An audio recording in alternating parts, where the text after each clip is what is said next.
today's video, gagawa tayo ng Loming Batangas. This is not the authentic one but my own version kasi nag-crave ako dahil ang dami kong nakitang Loming pakalat sa social media. So, I made one.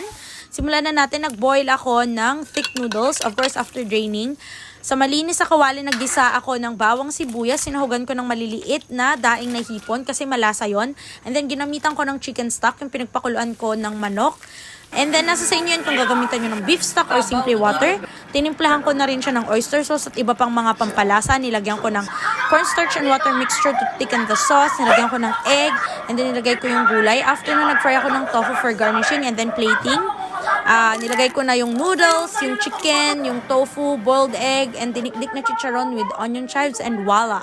You have your own version of Lomi Batangas ready to eat. And also add fried garlic on top. So, yun lang. Peace out. Gotta go. I'm out of here. Bye! God bless us all.